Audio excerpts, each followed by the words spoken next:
Ladies and gentlemen, behold the winner, the undisputed champion of the world. The entire gym went silent when Marcus Reed pointed across the mat and said, "Come on." He had said it with a grin. Not an angry grin. Not even a nervous one. It was the grin of a man who had never seriously considered losing. Across from him stood a woman nobody in the gym knew very well. She was wearing plain black training clothes, old boxing shoes, and a faded gray hoodie. Her brown hair was pulled into a tight ponytail, and she looked more tired than dangerous. She was holding a little girl's pink water bottle. Marcus laughed. "Seriously?" he said. "You're just going to stand there?" The woman slowly placed the bottle beside the wall. Then she looked at him. "Are you sure?" The grin disappeared from Marcus's face for half a second.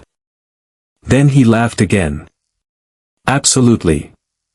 Nobody in that gym knew that the quiet woman standing across from him had spent years learning how to remain calm when everyone else was afraid. Nobody knew what she had survived. And nobody knew why she had walked into that gym that morning carrying a child's water bottle and a secret she had promised herself she would never reveal. Her name was Emily Carter. She was 38 years old, a single mother, and according to the paperwork in her purse, she was simply a civilian who worked long shifts at a hospital supply company. But paperwork didn't tell stories. It didn't tell you that Emily had once spent nights sleeping on steel floors beneath a ship. It didn't tell you about the men who had trusted her with their lives. And it certainly didn't tell you what happened 3 years earlier, on a night she still woke up remembering. That morning, Emily had only wanted one thing. To give her daughter, Sophie, a safe place to learn self-defense.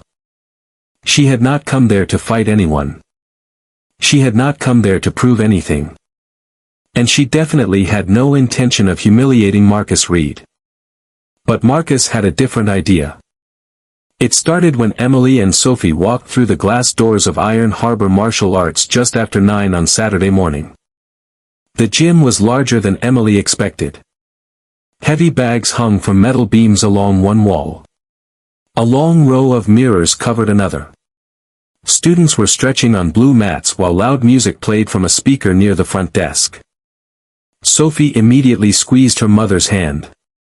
"Mom," she whispered, "there are so many people." Emily smiled. "That's okay. What if they laugh at me? Then we smile.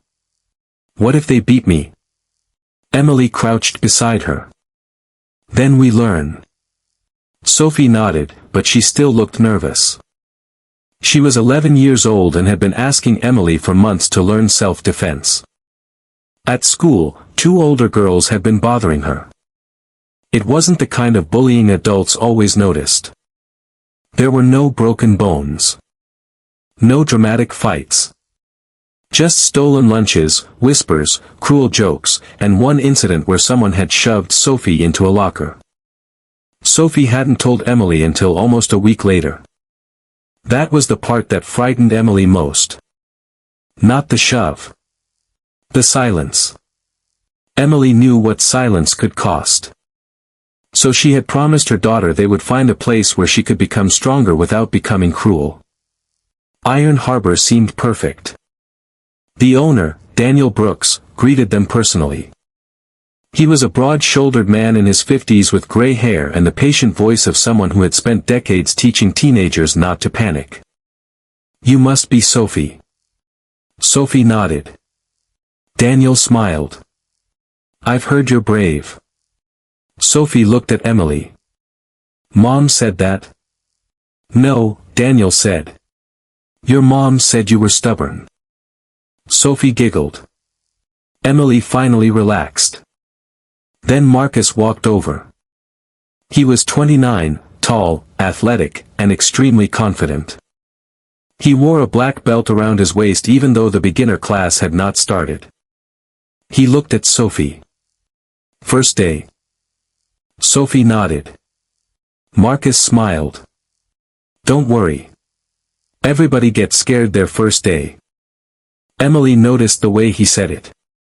Not kindly. Almost like he wanted Sophie to feel embarrassed. Daniel gave Marcus a warning glance. Marcus. What? Go warm up. Marcus shrugged and walked away. Emily watched him for a moment. Daniel lowered his voice. Don't worry about him. Should I? Daniel sighed. Marcus is talented. Very talented. But he hasn't learned the difference between being skilled and being strong. Emily nodded. I understand. Daniel looked at her carefully. Do you?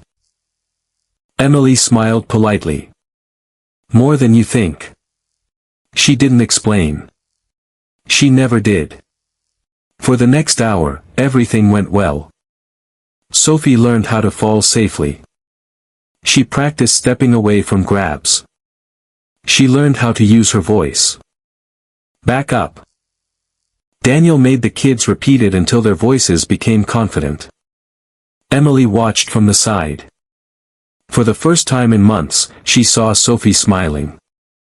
Then came the moment that changed everything. Marcus walked past Emily and stopped. You train? Emily shook her head. Not anymore. Used to. A long time ago. Marcus looked at her shoes. You should join the adult class. I'm here for my daughter. That's not what I asked. Emily gave him a small smile. I know. Marcus laughed. Come on. One round. Daniel immediately stepped in. Marcus, enough. Marcus raised both hands. I'm just inviting her. Emily stood. It's okay. Daniel frowned. You don't have to. I know. Marcus's smile returned. Emily walked toward the mat. She didn't remove her hoodie. She didn't stretch. She simply stepped onto the blue surface. Marcus looked around. Several students had stopped training. A few were already smiling. He had been waiting for this. What's your belt? He asked. I don't have one. Experience? Emily paused. Enough. Marcus laughed. That doesn't answer the question. Emily looked directly at him. It wasn't supposed to. A few people chuckled. Marcus's jaw tightened. Okay. He stepped backward. Let's keep it light. Emily nodded. Light is fine. The timer started. Marcus moved first. Fast. Too fast for a friendly demonstration. He stepped forward with a sharp feint, expecting Emily to retreat. She didn't. He tried again. Emily shifted one foot. That was all. Marcus stopped. Something about the movement bothered him. It wasn't flashy. It wasn't aggressive. But it was perfectly timed. He attacked again. This time Emily stepped inside his reach. Her hand briefly touched his wrist. Marcus immediately pulled away. The gym became quiet. He stared at her. Emily said nothing. Marcus smiled. Okay. He nodded. Now I'm interested. The second exchange lasted 3 seconds. Marcus moved left. Emily moved right. He reached. She redirected. He lost balance. Not enough to fall. But enough for everyone to notice. Marcus straightened. His face had changed. He was no longer playing. Where did you learn that? Emily looked at him. Different places. Marcus stepped forward. Daniel called out. Marcus, slow down. Marcus ignored him. He attacked again. Emily blocked. He tried another angle. She stepped away. He tried to trap her against the edge. She turned. Suddenly Marcus was facing the wall. He stopped himself before colliding with it. Someone in the back whispered, "Whoa." Emily took 2 steps away. "That's enough." Marcus turned. "No." Emily looked at him. "I said enough." Marcus shook his head. "You got lucky." Emily's expression didn't change. "Maybe." Again. "Marcus," Daniel said firmly. But Marcus wasn't listening. "Come on." He pointed at Emily. "Come on." The words echoed across the gym. Emily looked at her daughter. Sophie was watching with wide eyes. Emily remembered another child. Another frightened face. Another room where everyone had been waiting for her to decide whether they were going to live. The memory lasted less than a second. But it was enough. Emily turned back to Marcus. "All right." She stepped forward. "Your choice." Marcus rushed. This time, Emily didn't move backward. She stepped toward him. The exchange happened so quickly that most people couldn't explain it afterward. Marcus grabbed. Emily turned. His momentum carried him forward. Her arm redirected his shoulder. His feet left the mat. He landed flat on his back. The gym gasped. Emily immediately stepped away. Marcus stared at the ceiling. For the first time in his life, he looked genuinely confused. Emily extended her hand. "Are you okay?" Marcus ignored it. He rolled over and stood. His face was red. "You've trained." Emily said nothing. Marcus pointed at her. "You lied." "No. You said you didn't train anymore." "I don't." He stared at her. "That makes no sense." "It doesn't have to." Marcus looked around. Some students were trying not to laugh. That made him angrier. Again. Emily shook her head. "No." "Why?" "Because you already learned what you needed to learn." Marcus stepped closer. "What exactly did I learn?" Emily looked at him calmly. "That confidence doesn't protect you from gravity." Someone laughed. Marcus looked furious. But before he could respond, the front door opened.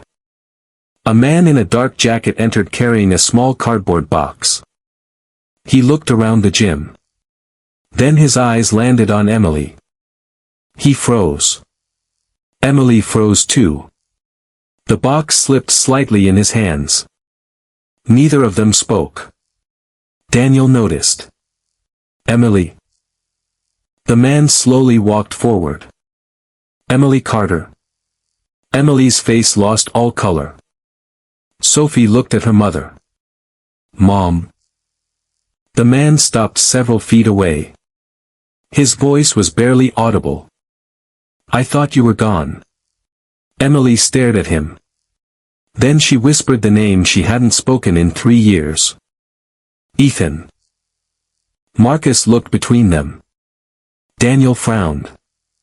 And suddenly everyone understood that the fight they had just watched wasn't the real story. Not even close.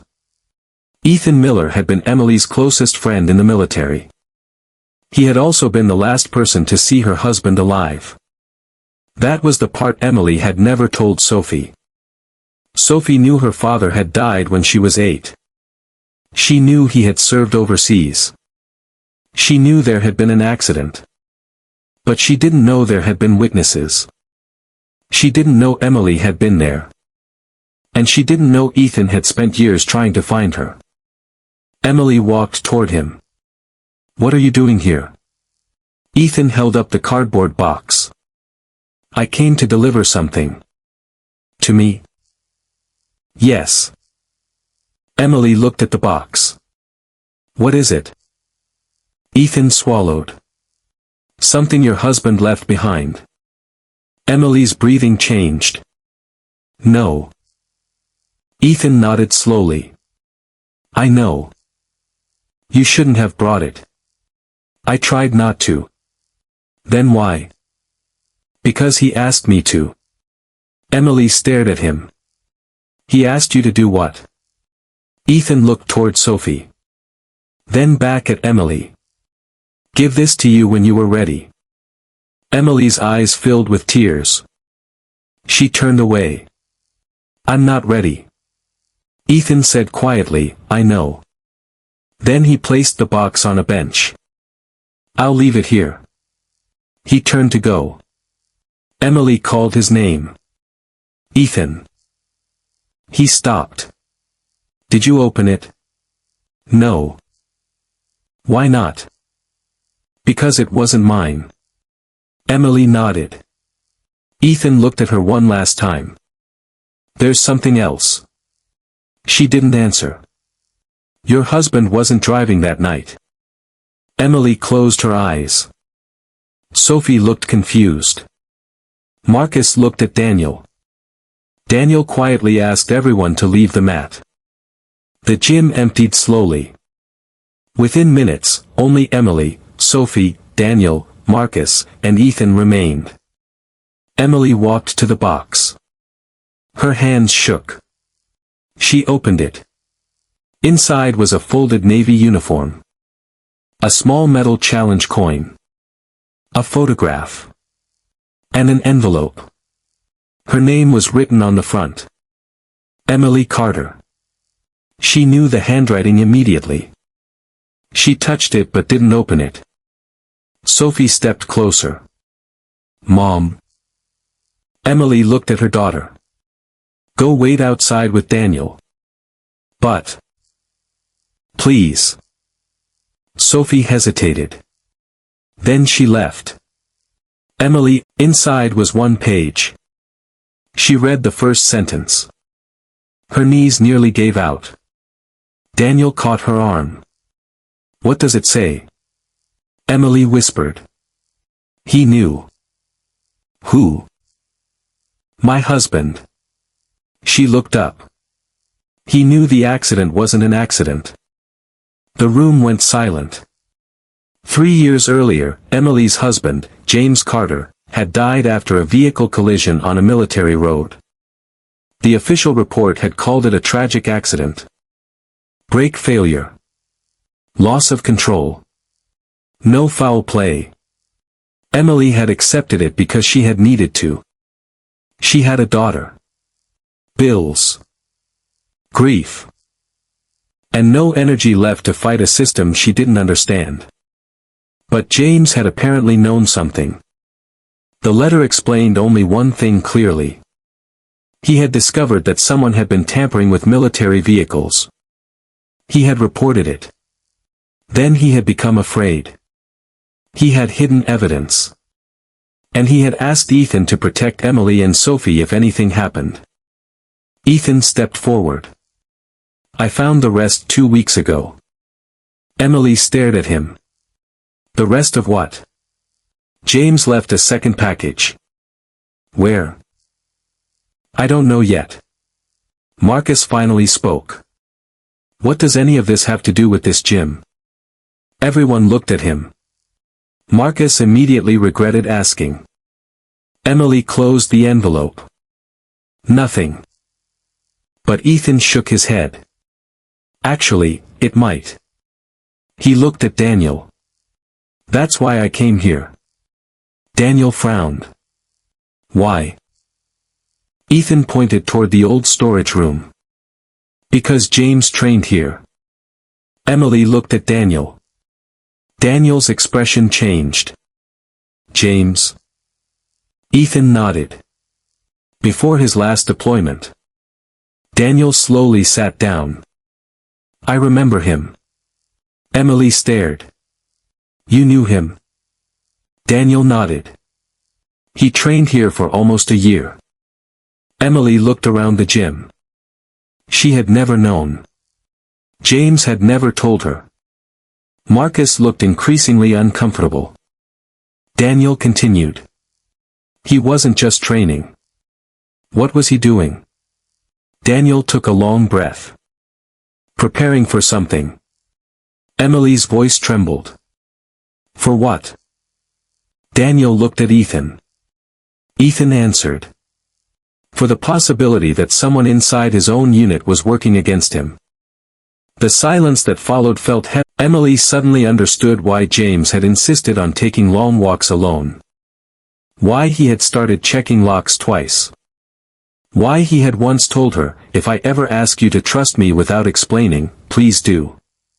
She had thought he was being dramatic. She didn't tell her everything.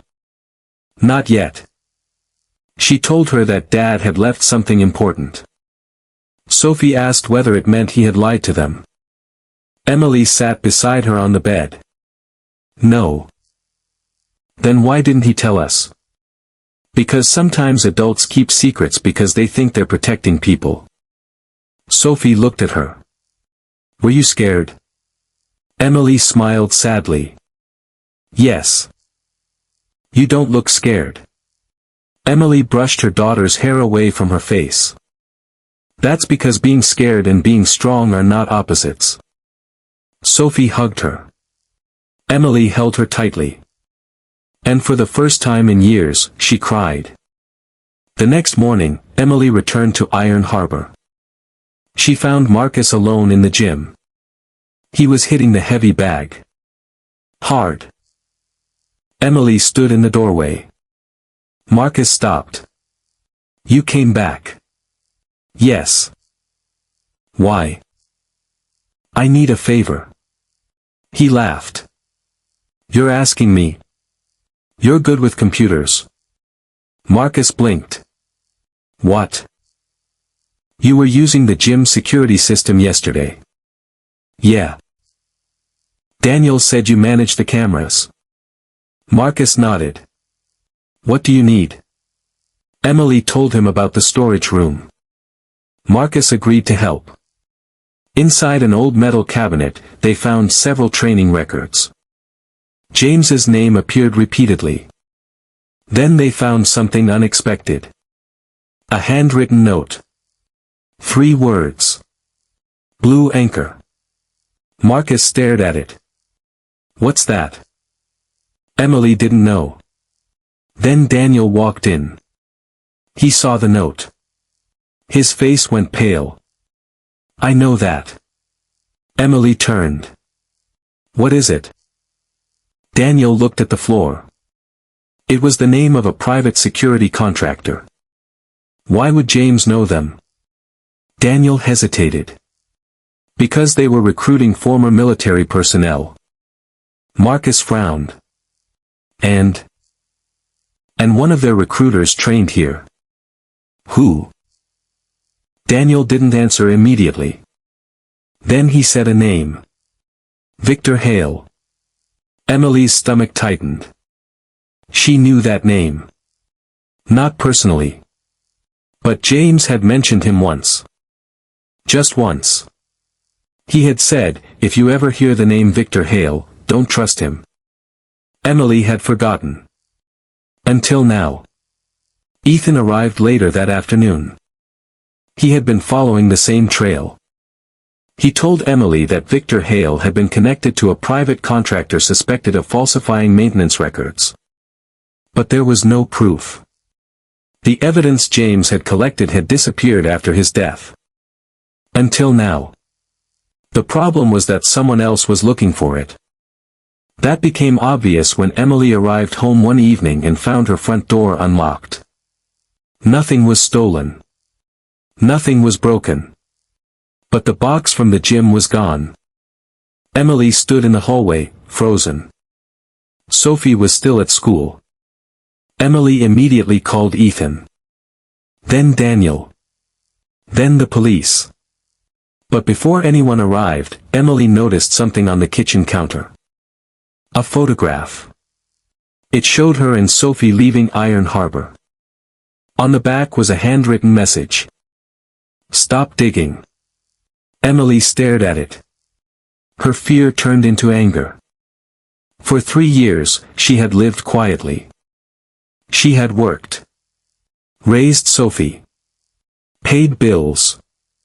Told herself that the past was buried. Now someone was threatening her daughter. She wasn't willing to stay quiet anymore. That evening, she went back to Iron Harbor. Marcus was there. She walked straight onto the mat.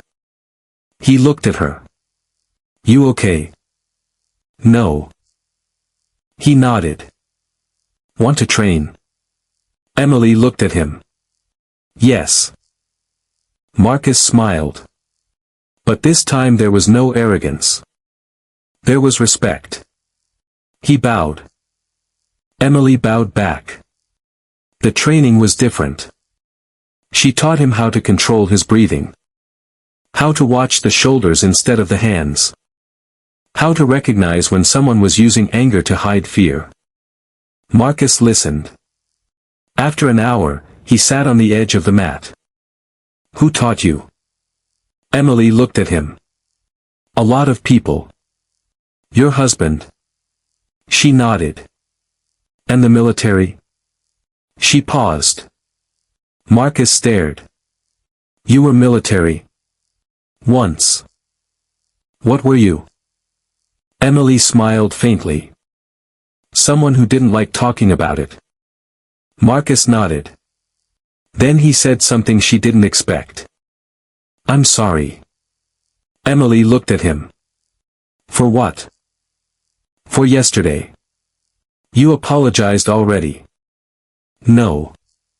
I apologized because I lost." He shook his head. "I'm apologizing because I was trying to prove I was better than you." Emily sat beside him. "That isn't unusual. It is pathetic." Emily smiled. "Only if you don't learn from it." Marcus looked down. "I think I finally understand what Daniel meant." "What?" "Being strong isn't making everybody afraid of you." Emily nodded. "Exactly." The investigation continued. Ethan eventually found a hidden drive James had stored with an old friend.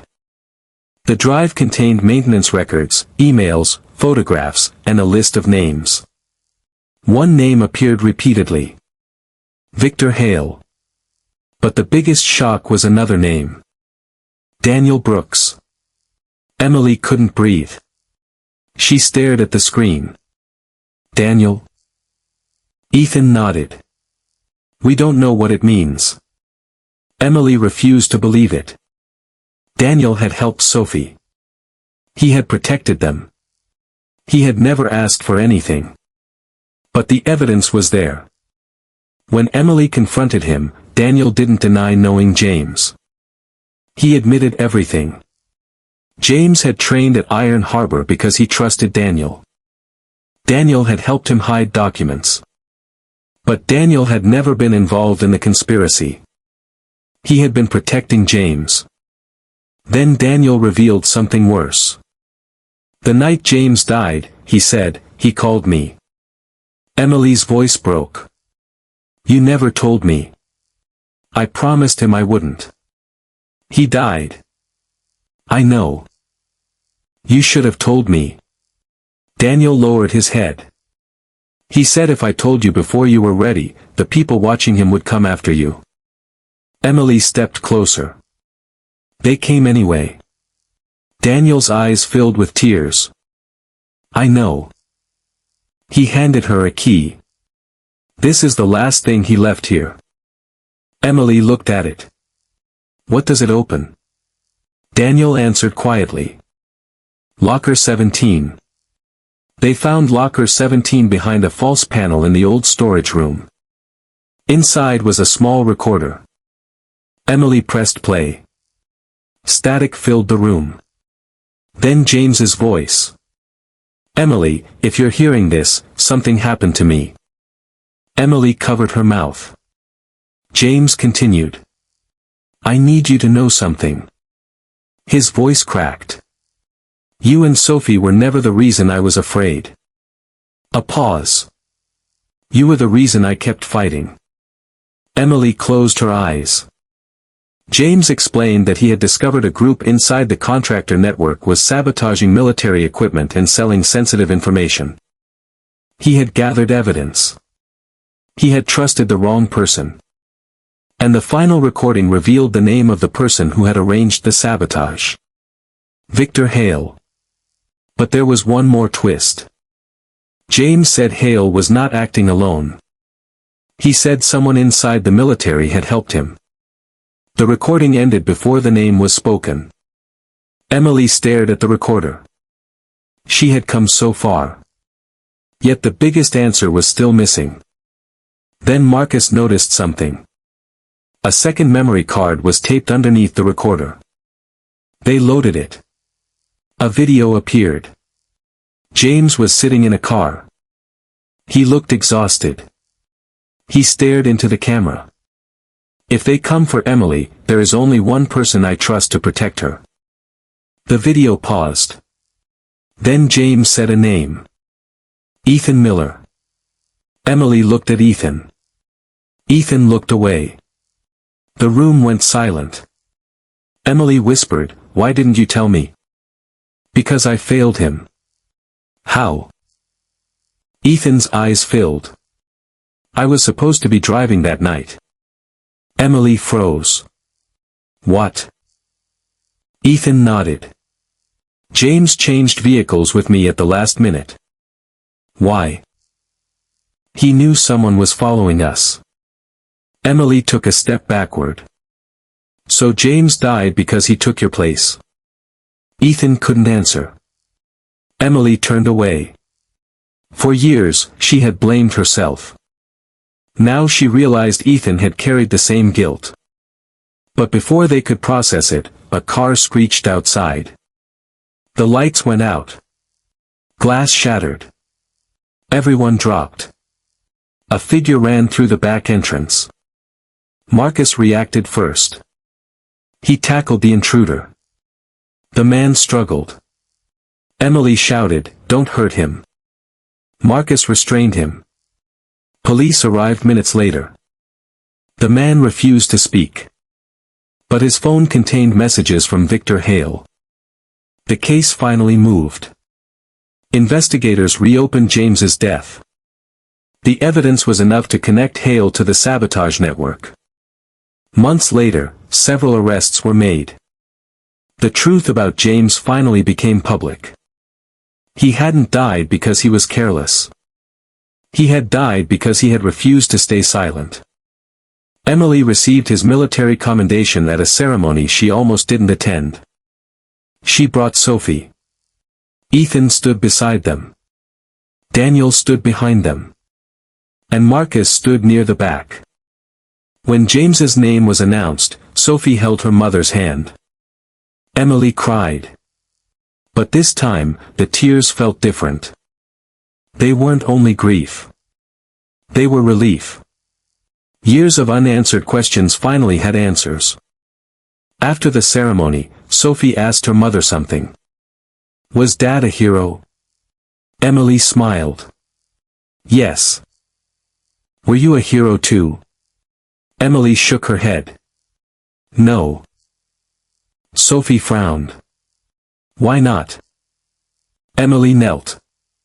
"Because heroes aren't people who aren't afraid." She touched her daughter's shoulder. "Heroes are people who decide fear doesn't get to make their choices." Sophie smiled. Then she hugged her. A few weeks later, Emily returned to Iron Harbor. Marcus was teaching a beginner class. He noticed her. "You finally joining?" Emily laughed. "No." Marcus smiled. "Come on." Emily raised an eyebrow. "Are you challenging me again?" Marcus shook his head. "No." He pointed toward the children practicing on the mats. "I'm asking you to help me teach." Emily looked at Sophie. Sophie was already wearing a white belt. She smiled at her mother. "Come on, Mom." Emily laughed. Then she stepped onto the mat. The same mat where Marcus had once tried to embarrass her. The same gym where her husband's secret had finally come to light. The same place where she had learned that strength wasn't about winning. It was about knowing when to stand. Knowing when to walk away. And knowing who you were protecting. Marcus approached her. He bowed. Emily bowed back. Daniel started the class. Everyone together. The students raised their hands. Emily watched Sophie standing among them. Her daughter was no longer hiding behind her. She was learning to stand on her own. And Emily realized that maybe this was the real victory. Not the throw. Not the fight. Not the secret. Not even the truth about James. It was seeing her daughter grow up without inheriting her mother's fear. Years later, Iron Harbor still had the same blue mats. The same mirrors. The same heavy bags. But one framed photograph had been added to the wall. It showed James Carter smiling beside a group of young students. Underneath it was a simple sentence. Strength is not what you can do to someone. Strength is what you refuse to do when you have the power. Marcus eventually became one of the gym's best instructors. He never again laughed at a beginner. He never judged someone by their belt.